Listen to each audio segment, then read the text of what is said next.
Hey CJ, your video, I just saw your video, it's 2008, but I still feel like I want to respond. You bring up a couple of interesting points that I want to address. Firstly, um, your original, your main question is, where did the universe come from? And that's a very valid question. That is something that's been plaguing scientists, or rather, fascinating scientists for centuries. And I'm not a scientist, and even though I'm pretty well versed in science in general, I don't really have good answers for what the pre-life of the universe was.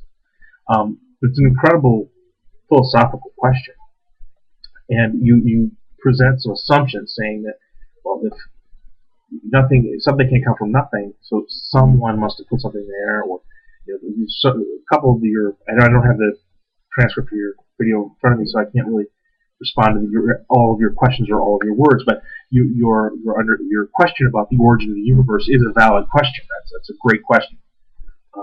Atheists don't necessarily. Well, we don't know where the universe came from. Obviously, we don't sit here and pretend to know that we know what happened before the universe began.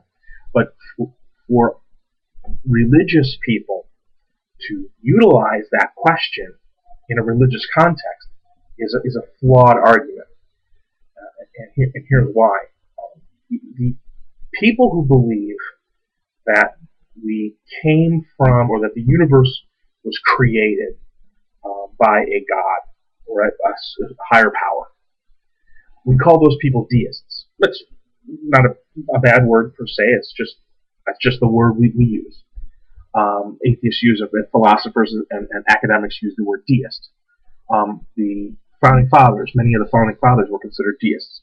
They weren't too keyed into specific religions. They weren't necessarily what you would call Christian. Some of them were, some of them weren't. Certainly Thomas Jefferson was the best. He was a deist.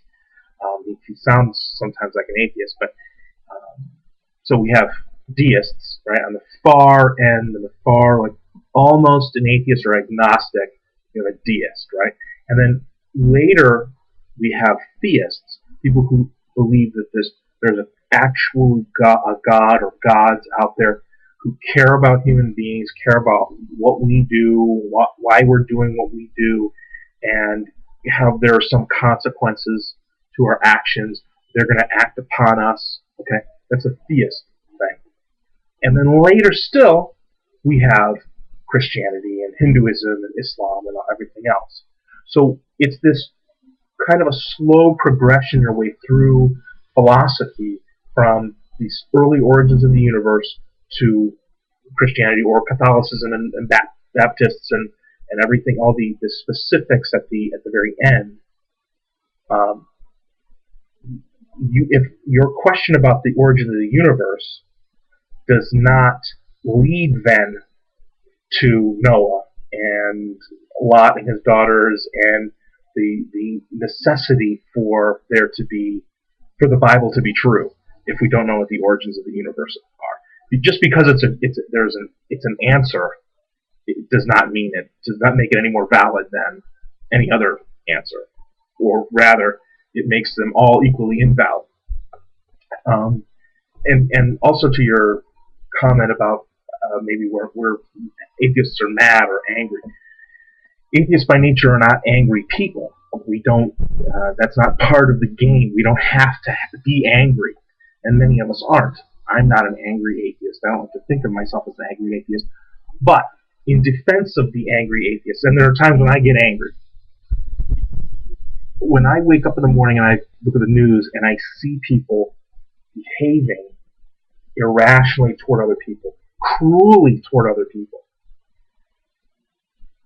because of books, scriptures, and dogma that has existed over centuries and has not changed enough to be sensitive or peaceful.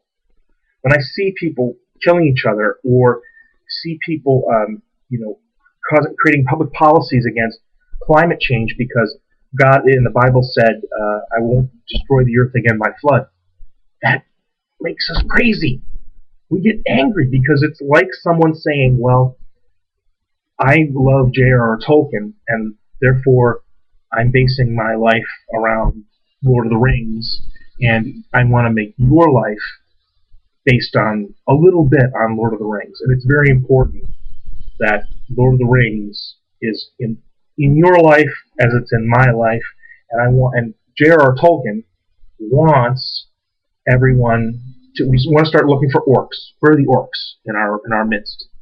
That's what he was talking about. He wasn't talking about actual bestial creatures. He was talking about people who are orc-like. Where are the orcs?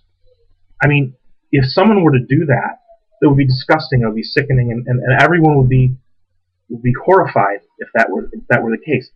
For atheists, for people to see Bibles and Torahs and Quran balkanizing the human race in such a horrible way, I mean, it's that's one of the things that makes atheists angry.